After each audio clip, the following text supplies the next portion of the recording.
C'est quoi? C'est bonjour, général Pierre de Villiers. Bonjour. Bonjour à tous. Cette sonnerie, Bonjour. c'est laquelle, celle-là? C'est pour? Ça, c'est l'arrivée de l'autorité. D'accord. Ah bah justement. L'autorité est là. Bonjour, mon général, pour le succès des armes de la France aux éditions Fayard. Mon général, est-ce que la guerre est proche? La guerre face aux Russes? Alors, la guerre, globalement, la guerre face aux Russes, j'espère que la paix est proche et que le processus actuellement en cours va déboucher le plus vite possible. Il faut arrêter cette boucherie. Parfois, des jours avec 1000 morts, on ne peut pas continuer. La guerre, en tout cas, l'instabilité du monde est là, dès aujourd'hui. Retour des États-puissances, islam radical, terrorisme, On l'a on vu en l'a vu Australie. en Australie, abandon des Américains de l'Europe, ou en tout cas éloignement, et puis incapacité de nos organisations internationales, les stabilisateurs automatiques, à réguler l'ordre international. Les signaux ne sont pas bons et c'est pour ça que j'ai repris ma plume. Parce que vous dites qu'il faut réarmer l'État, réarmer l'armée, mais aussi réarmer nos âmes. Ça veut dire quoi, ça? Si vous voulez, dans une guerre, la cohésion, c'est capital. Les forces morales. Les 25 000 jeunes qui rentrent tous les ans dans l'armée, vous savez, on leur donne cette capacité à être dans la fraternité, dans la cohésion. On leur apprend l'amour du drapeau, l'amour du pays. Comment peut-on se battre pour quelque chose si on ne le connaît pas? Et ce sont ça, les forces morales. Et c'est ce que j'explique dans le dernier chapitre de mon livre. Aujourd'hui, la France est très fracturée. Moi, l'armée m'a appris l'unité. On prend tous les soldats dans leur diversité et on les amène parfois jusqu'au sacrifice suprême. L'unité nationale, c'est ça qui est capital. Est-ce que le chef d'état-major, général Mandon, a eu raison d'alerter, comme il l'a fait, avec des mots durs, sur il faut qu'on ait en tête que nos enfants, peut-être un jour, mourront? Est-ce qu'il a eu raison de le faire en ces termes? Alors, j'ai vu la polémique qui a suivi ces expressions. Moi, j'ai une habitude, c'est de ne jamais commenter les décisions de mes successeurs ou les Là, c'est paroles. pas une décision, Mais ce sont sur le fond, évidemment qu'il faut retrouver l'unité nationale. Ce n'est pas le cas aujourd'hui. Et comment on la retrouve? On est dans un monde, dans un pays d'une violence. Regardez ce qui s'est passé à Dijon avec un collège qui brûle encore ces derniers À jours. cause des narcotrafiquants. On ne peut plus continuer comme ça. Et cette unité nationale, on la retrouve par l'amour de la France, apprendre à connaître son pays, à l'aimer, à en être fier, Mais comment on fait concrètement? Parce que à aimer son drapeau. les Français vont tous à l'école de la République, pour qu'elle soit publique et privée, mais enfin les programmes sont les mêmes. Donc a priori, c'est là où on apprend à connaître la France. Alors, à l'aimer. ça commence par dans les familles françaises, ensuite dans l'éducation, effectivement, l'éducation nationale. Je pense qu'il y a déjà beaucoup de choses qui se font dans des protocoles entre le ministère de l'Éducation et le ministère des Armées, mais il faut intensifier tout ça. Aujourd'hui, dans certains coins de France, on n'apprend pas à aimer la France. Et moi, je vais visiter toute la France parce que j'ai été habitué à commander tous les soldats, marins, aviateurs, quelle que soit leur origine géographique, sociale. Et je m'aperçois que cet amour de la France, on ne le cultive pas suffisamment. Alors, nous avons un pays incroyable, un pays avec des paysages qui nous sont enviés, une gastronomie exceptionnelle. Le génie français, ça existe. On a des entreprises qui arrivent à être compétitives avec 50% de charges obligatoires, record mondial.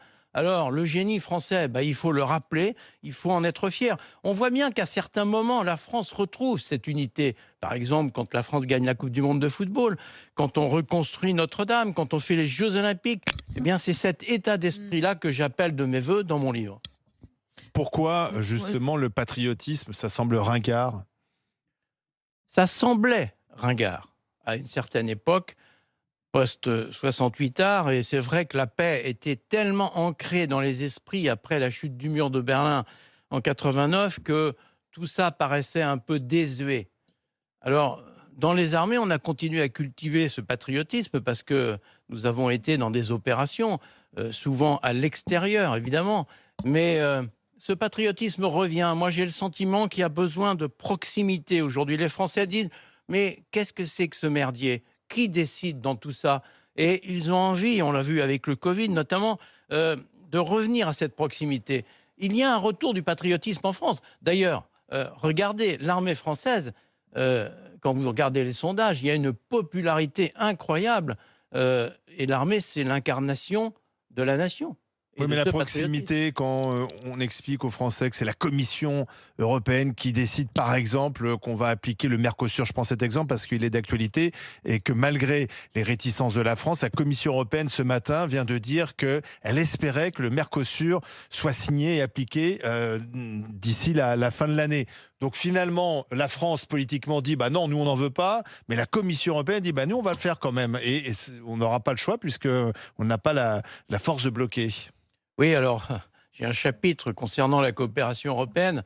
Je crois qu'on se trompe et que les peuples sont en train de se séparer de cette Union européenne. Bien sûr, il faut construire l'Europe, notamment dans les grands sujets et pour protéger l'Europe vers l'extérieur.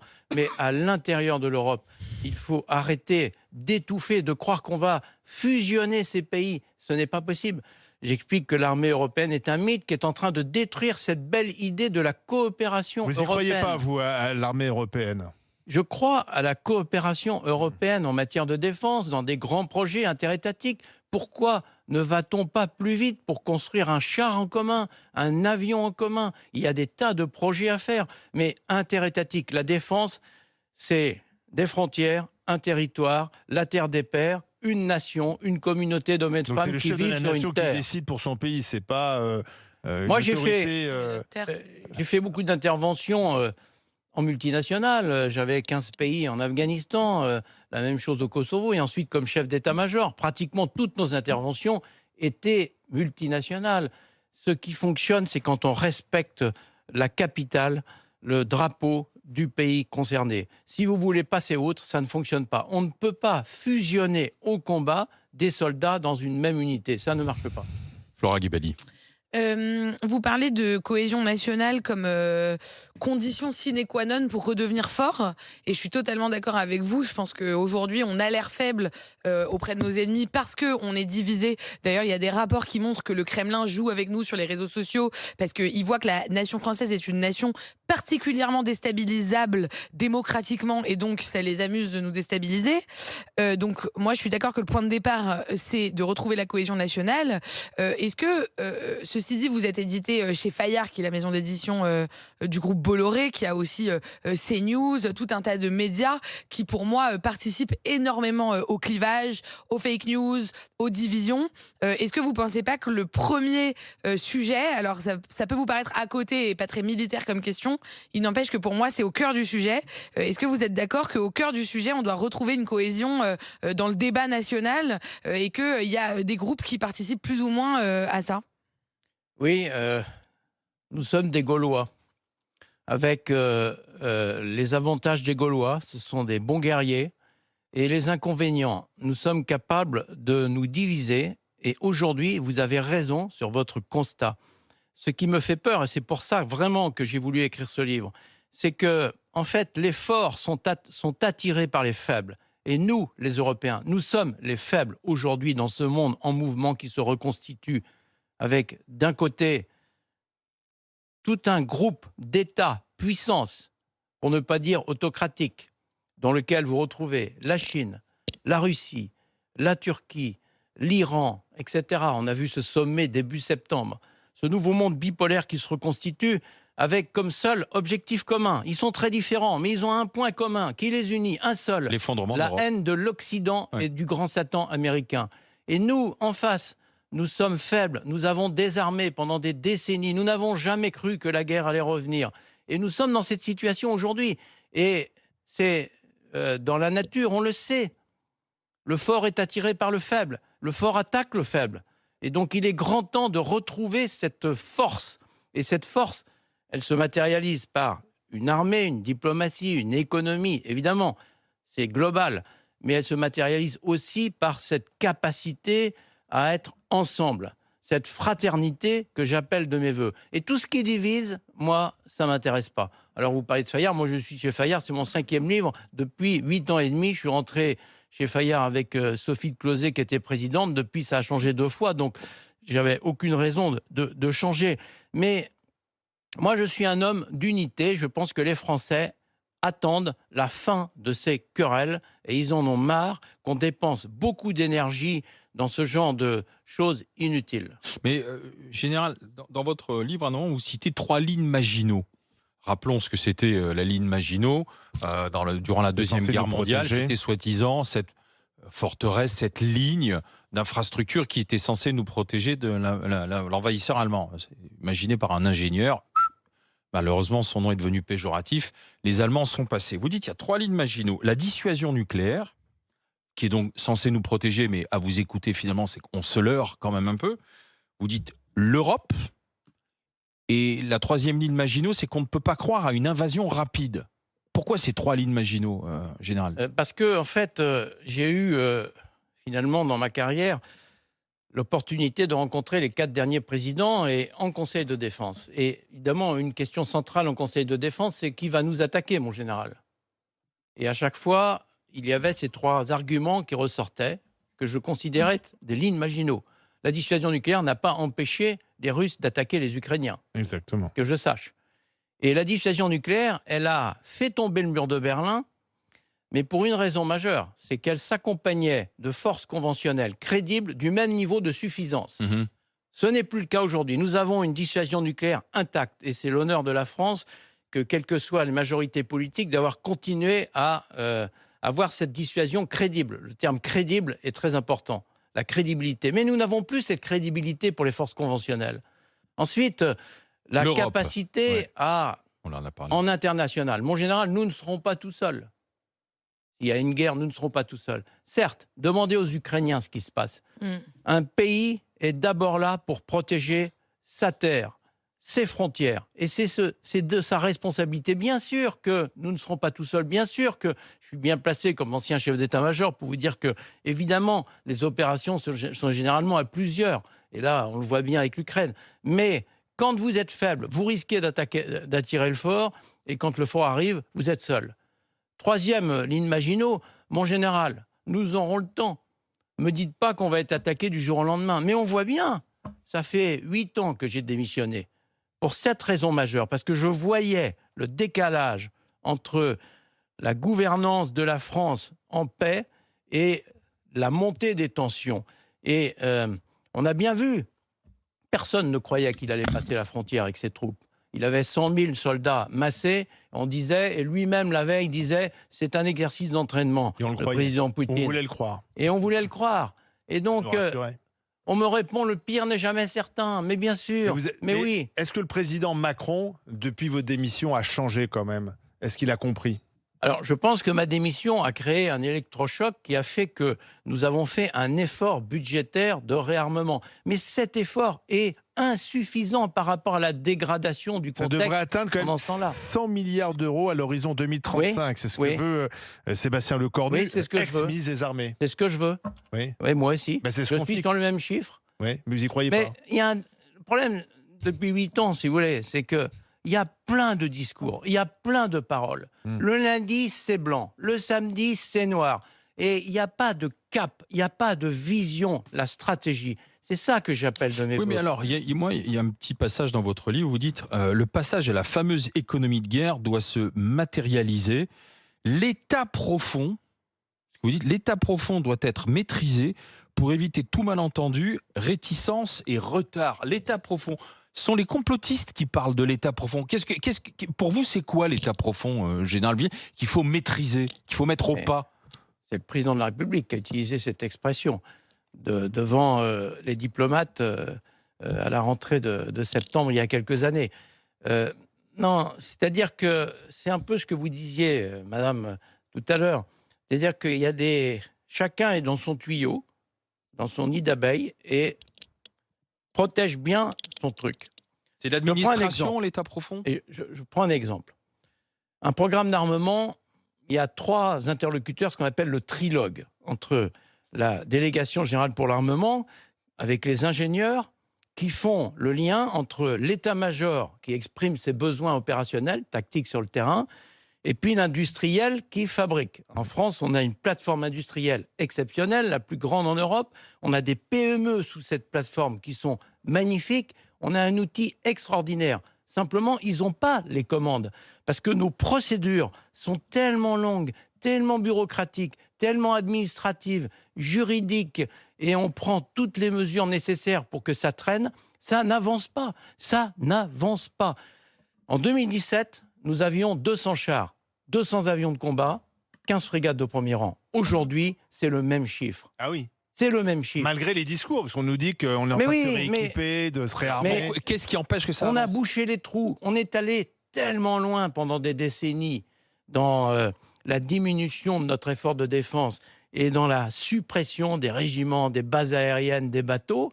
On a bouché les trous. On n'a pas redressé complètement l'effort de défense. Il faut 5 milliards par an pendant 10 ans. C'est très long. Nous sommes dans une société de l'événementiel et du présent. Sauf dont on est dans une France endettée qui se bat avec ses déficits aussi. Ah oui, alors c'est ça qui m'a vraiment... Le déclencheur, c'était ça. C'est-à-dire que je me suis dit qu'avec l'effort qu'il fallait produire, on est à 50 milliards aujourd'hui, il faut passer à 100 milliards dans 10 ans. Avec un État endetté, quand vous prenez l'histoire de France, 1870, 1914, 1939, 3 cas très différents, on est d'accord. L'histoire ne repasse pas les plats, ok, d'accord. Sauf qu'il y a un point commun dans les 3 situations. Crise économique, crise politique, crise sociale, endettement massif, incapacité de réarmer, défaite. Et c'est ce mécanisme qui me fait peur, parce que comment va-t-on dégager les marges de manœuvre financières nécessaires si on ne réforme pas l'État en profondeur, si on ne fait pas les économies nécessaires? Et donc, c'est ça qui m'inquiète. Et on le voit bien dans la situation présente. Le président de la République a arbitré pour passer de 50 milliards à 64 milliards dans 2 ans. 14 milliards en 2 ans. Alors là, dans le climat actuel budgétaire, on voit bien que les 6,7 milliards pour l'année prochaine déjà, ils sont bloqués. On ne sait même pas si on va avoir un budget. Donc moi, ce que je demande, c'est qu'on considère ce dossier comme prioritaire. On passe la surmultiplier. On l'a fait pour Notre-Dame de Paris. On l'a fait pour les Jeux Olympiques. On est capable de le faire. Vous savez, l'union sacrée de Clémenceau, c'est l'histoire de France. C'est notre culture, c'est notre génie français. Alors, faisons-le avant qu'il ne soit trop tard. Général Pierre Neuville, vous restez avec nous. Question d'Yves Candebord et de Charles Consigny dans un instant. Yves Candebord. Alors moi, j'ai 2 questions. Vous parlez beaucoup de l'amour du drapeau. Et concrètement, comment on peut redonner cette fibre patriotique à toute notre jeunesse? Et après, votre avis sur le service militaire? Alors, la jeunesse, moi je pense bien la connaître parce que vous savez, 50% des militaires ont moins de 30 ans. Parce que pour faire la guerre, il faut être jeune. Il faut être en forme. Et donc, j'ai vécu avec la jeunesse. Et quand j'ai quitté l'armée, figurez-vous, en 2017, je me suis aperçu que je ne pourrais pas vivre sans la jeunesse, ce qui explique que j'ai 2 axes dans mes activités. Les jeunesses, parce qu'il y a plusieurs types de jeunesse en France, et les entreprises, parce qu'il y a, là aussi, il y a différents types d'entreprises. Et cette jeunesse d'aujourd'hui, les jeunes de 20 ans, ils ont soif. Ils ont soif de quelque chose d'autre que ce qu'on leur donne. On leur donne des normes, on leur donne du numérique, on leur donne du matériel, on leur donne des temps de travail. Ils veulent quelque chose de plus grand. Ils veulent du sens. C'est le grand mot dans les entreprises. Les jeunes veulent du sens. Ils veulent quelque chose qui les dépasse. Et si on leur explique qu'au-dessus d'eux, il y a la France, que ce drapeau français, finalement, c'est la nuée de tous ceux qui sont morts pour eux, pour leur liberté d'aujourd'hui. Si on leur parle aux tripes, au cœur, aux sentiments, avant de leur parler à l'intelligence et aux messages et aux SMS et aux réseaux sociaux, je pense qu'on peut les élever vers cet amour du pays, cet amour de la France. Je le vis. Je vais partout en France, dans les cités, dans les zones rurales, dans les grandes villes, partout. Et quand vous leur tenez ce discours fait d'exigence et de bienveillance, d'humanité et de fermeté, il faut les deux. Aujourd'hui, il n'y a ni humanité ni fermeté. On est dans une société laxiste et on est une société qui est devenue déshumanisée. Eh bien, on peut les emmener au bout du monde. J'ai de multiples témoignages, expériences, et ceci pour toutes les jeunesses, à la fois géographiquement, mais aussi socialement. Et j'ai fait toutes les grandes écoles. Je fais aussi des collèges, des lycées, un peu partout en France, parce que c'est ma passion. Alors, sur le service militaire, précisément, les deux questions sont liées. C'est un outil possible pour réapprendre à notre jeunesse à aimer la France. Incontestablement, on voit bien avec les 25 000 jeunes qui rentrent, vous savez, il y en a qui voient de la lumière, ils frappent, ils rentrent, leurs parents leur ont dit bah, va à l'armée, ils vont t'apprendre la discipline. Bon, c'est pas facile au début, hein, quand il faut se lever tôt, obéir. Je me souviens d'une jeune fille qui me dit, je lui dis ça va? Elle était là depuis un mois, elle me dit non, ça va pas. Alors je lui dis pourquoi? Ah bah ici, on peut rien faire. On est obligé du matin au soir d'obéir. Mais moi j'ai envie de faire ce que j'ai envie de faire. Alors, je lui dis bon, bah, écoutez, il va falloir choisir, parce que c'est pas nous qui allons changer. Et puis finalement, quelques semaines après, je l'avais revue. Elle m'avait dit bah, ça va mieux, j'ai compris. Et son encadrement lui avait expliqué le pourquoi du comment. Et donc, je crois qu'il est possible d'emmener cette jeunesse à la condition non pas de la tirer vers le bas, mais de l'élever. Éduquer, l'éducation, c'est élever vers. Et l'autorité, c'est augérer, élever vers. Donc, je crois que c'est ce phénomène-là qu'il faut mettre en place. C'est une bonne mesure d'avoir projeté ce service militaire. Alors, c'est une montée assez lente, 3 000 l'année prochaine. Ouais. 10 mois sur la base du volontariat. 50 000 en 2035. Donc, ce sont des volontaires à partir de 18 ans. Et surtout, c'est une bonne décision d'avoir mis fin à ce service national universel qui était une fausse bonne idée. La bonne idée, c'était la cohésion nationale. La mauvaise idée, faire ça avec des jeunes mineurs et pendant quelques jours, c'est les colonies de vacances. Mais c'est pas sérieux pour apprendre à aimer la France. La conscription ne peut pas revenir, ça, on est d'accord. Alors, aujourd'hui, une classe d'âge, c'est 800 000. Bientôt, ça sera 700 000 garçons-filles. Ce serait une réforme très, très lourde. Tout est possible, mais il y a 3 difficultés. 1, l'infrastructure. Nous n'avons plus d'infrastructure. Ah oui, et ça ne se reconstruit pas en 6 mois. 2, ça coûtera très cher. La priorité, c'est quand même le réarmement. 3, l'encadrement. Quel encadrement? Et sur l'encadrement, moi, j'ai une mesure que je propose dans mon livre et que ça fait 20 ans que je propose aux politiques qui me disent tous, à chaque fois, les ministres successifs, c'est génial, on va le faire, ils ne l'ont jamais fait. C'est le retour d'un service militaire obligatoire comme ça se passe pour Polytechnique. Pour les grandes écoles. Alors, il faut déterminer quel est le périmètre, quelles grandes écoles, pendant 10 mois. Et ils auraient une formation initiale de 4 mois, comme on faisait avec les élèves officiers de réserve. Et puis ensuite, ils redonneraient à la France 6 mois pour former ces jeunes militaires que l'on va incorporer. Ça serait une très bonne mesure. Ils apprendraient à commander, ils apprendraient ce que c'est que la diversité de la jeunesse française. Et en même temps, moi qui étais professeur 5 ans à Sciences Po Paris, je pense que le moment est venu où cette mesure serait pas parfaitement acceptée. Charles Consigny. Je trouve que c'est intéressant et que ça fait du bien de vous entendre parce que vous dites les choses avec beaucoup de simplicité et en même temps on comprend bien le message, vous le faites efficacement. Moi, ce que je trouve intéressant, d'une part, c'est que il y a un génie français qui s'exprime dans son armée, dans sa capacité militaire. J'ai appris par exemple que la France était le seul pays dans le monde avec les États-Unis à disposer d'un porte-avions digne de ce nom, c'est-à-dire un vrai porte-avions opérationnel. On a dans ce domaine-là une vraie carte à jouer, je trouve, dans notre influence et notre puissance dans le monde. Et je pense plutôt, moi, que les jeunes sont patriotes. En réalité, quand on regarde les réseaux sociaux, les jeunes artistes, etc., je les trouve plutôt patriotes. C'est plus les générations du dessus qui sont enquistées, ankylosées dans ne serait-ce qu'un mauvais fléchage des dépenses. Vous racontez dans votre livre, par exemple, qu'on n'a que 200 chars Leclerc, là où les Polonais viennent d'en commander 800. On n'a toujours pas commandé un deuxième porte-avions dont pourtant on aurait besoin. Le président Macron a un rapport compliqué à l'armée, c'est pas à vous que je vais l'apprendre.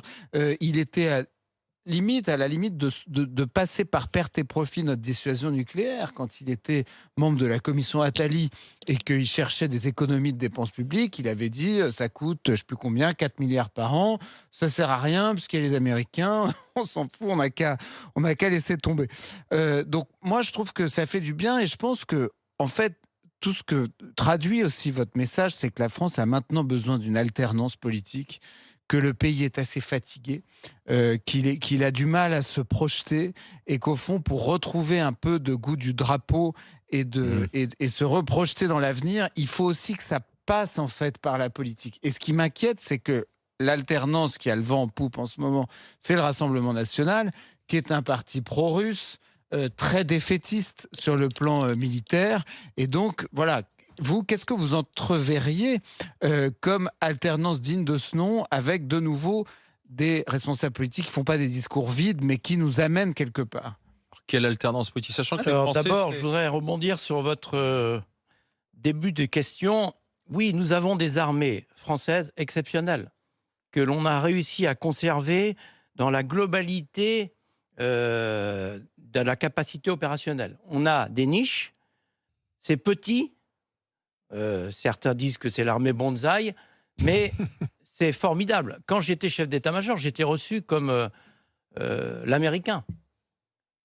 On était 2 pays à être reçus comme ça, dans tous les voyages à l'étranger et dans les sommets internationaux. On a une armée incroyable avec des jeunes exceptionnels, d'une disponibilité et d'un état d'esprit et d'une fraternité extraordinaire. Il viendra me chercher sous le feu si nécessaire, je ferai de même. C'est ça l'armée d'aujourd'hui. Elle est magnifique, sauf que le contexte a changé, qu'on faisait des opérations de guerre et que maintenant, il faut préparer la guerre. La guerre, c'est dur, c'est long, ça nécessite de l'épaisseur, c'est-à-dire des munitions, de la logistique, des effectifs. On le voit bien avec l'Ukraine. Alors après, sur la capacité politique à comprendre ce message, c'est pour ça que j'ai écrit ce livre. Ce livre, il est destiné à nos gouvernants, mais surtout à nos futurs gouvernants. Parce que je voudrais que les élections à venir mettent en première ligne ce sujet de la défense. Pourquoi pas le porter vous-même je le porte aujourd'hui. Oui, mais dans une campagne présidentielle. En ce moment, ce qui se passe à l'Assemblée nationale, c'est un peu la 4e République, on en parle ici. Et pour sauver à l'époque la République française, créer une nouvelle constitution, une nouvelle République, on a eu besoin d'un général, c'était le général de Gaulle. Est-ce que finalement, on n'a pas besoin de nouveau d'un général un peu au-dessus de la mêlée, qui incarne à la fois, comme le dit Charles, à la fois le calme, le sérieux, mais aussi l'autorité nécessaire. Pourquoi n'y... Allez, faut vous mouiller, mon général. Alors, allez-y, la France a besoin de vous. Dès que je sors de mon appartement, dans la rue, j'ai cette question. Donc, je ne suis pas surpris. C'est une bonne question. Non, mon objectif, aujourd'hui, il est là. Le succès des armes de la France, car je considère que la situation internationale est extrêmement dangereuse, pas question de se lancer en politique. Mais je n'ai pas du tout l'intention d'aller plus loin et de faire de la politique. Ce n'est pas mon intention. Question rapide et concrète. Vous dites qu'une des principales menaces, c'est la menace de terrorisme islamiste. Comment on fait pour endiguer le terrorisme islamiste? Alors, seule la force fait reculer la violence. Ça, c'est un vieux principe que l'armée m'a appris et surtout ce que j'ai vécu dans mes interventions. Je l'ai dans mes fibres, cette phrase. Seule la force fait reculer la violence. Et donc, il faut être fort. Dès que nous montrons des signes de faiblesse en termes de sécurité, de défense, de justice, dans ce qu'on appelle le régalien, même dans l'éducation, eh bien, il se glisse dans les interstices. On le voit avec le cartel de la drogue, on le voit avec la délinquance et on le voit avec le terrorisme islamiste radical. Il faut être intransigeant. Aujourd'hui, quand vous voyez que dans les prisons françaises, les réseaux continuent à vivre en termes de terrorisme islamiste, c'est inacceptable. Il faut être beaucoup plus ferme vis-à-vis d'eux. Ils ne respectent que la force. D'ailleurs, c'est le même constat pour les États-puissances. Et c'est pour ça que je demande vraiment instamment qu'on passe à surmultiplier. Si vous voulez, on a financé notre modèle social, qui est un bon modèle, on l'a financé sur le régalien. Et quand vous regardez notre part de régalien budgétaire par rapport aux autres pays de l'OCDE, même en Europe, on est parmi les plus mauvais. Il est grand temps de corriger le tir. C'est urgent. Il faut faire des choix. Mais oui, mon général, on parle beaucoup de l'armée pour reprendre la main sur des quartiers qui sont gangrénés notamment par le narcotrafic. Est-ce que l'armée pourrait être utile? Alors, dans mon livre, j'aborde ce sujet très délicat, qui est le lien entre la sécurité extérieure et la sécurité intérieure. Cette porosité, elle est apparue en 2007 avec le livre blanc à l'époque du président Sarkozy, qui avait mis en évidence cette porosité. Sauf que depuis, ce continuum entre les forces de sécurité intérieure et l'armée mériterait d'être repensé à l'aune de la situation que nous vivons. Aujourd'hui, ce n'est pas un sentiment d'insécurité que nous vivons sur notre territoire. Les Français commencent à avoir peur, évidemment, parce qu'on se sent en insécurité. Et donc, à un moment ou à un autre, il y aura un lien entre le maintien de l'ordre et l'action militaire. D'ailleurs, ce lien a déjà en partie démarré après les attentats en 2015. Quand il s'est agi de restaurer de la confiance, on a appelé qui? Le général de Villiers, chef d'état-major. Quelles sont vos propositions? C'est là que nous avons mis le contrat de protection et donc la force sentinelle qui continue et qui, au fur et à mesure des attentats, monte et descend en gamme. Il faudrait une force sentinelle dans nos quartiers? Un moment ou à un autre, il faudra établir ce lien entre les forces de sécurité intérieure et l'action militaire. Je raconte dans mon livre ce que j'ai vécu sur le pont de Mitrovica en 99 au Kosovo, où le colonel Vicaire, à l'époque commandant le détachement de gendarmerie, était fait aux pattes sur le pont, coincé entre les Albanais et les Serbes qui se tapaient dessus, et il m'a appelé pour me demander de le désengager. Donc il était dans le maintien de l'ordre pour séparer deux groupes hostiles, et on a basculé dans l'action de guerre. J'ai fait venir des chars Leclerc et nous avons désengagé et séparé les protagonistes et désengagé nos amis gendarmes. À l'issue, nous avions écrit un document. Qu'est-ce que l'action de guerre? Qu'est-ce que le maintien de l'ordre? À quel moment il y a passage entre les deux? Vous voyez, cette réflexion, il faut l'avoir. Je l'explique dans mon livre. C'est extrêmement sensible comme sujet, mais je crois qu'il faut le traiter. Il est urgent de le traiter. Merci. Et il ne doit plus y avoir de sujet tabou. Maintenant, on en a marre. Vous comprenez? La situation est grave. Les paroles, les éléments de langage, tout ça, c'est fini. Merci Général Pierre de Villiers pour le succès des armes de la France aux éditions Fayard. Merci d'être passé par les GG, par les Grandes Gueules.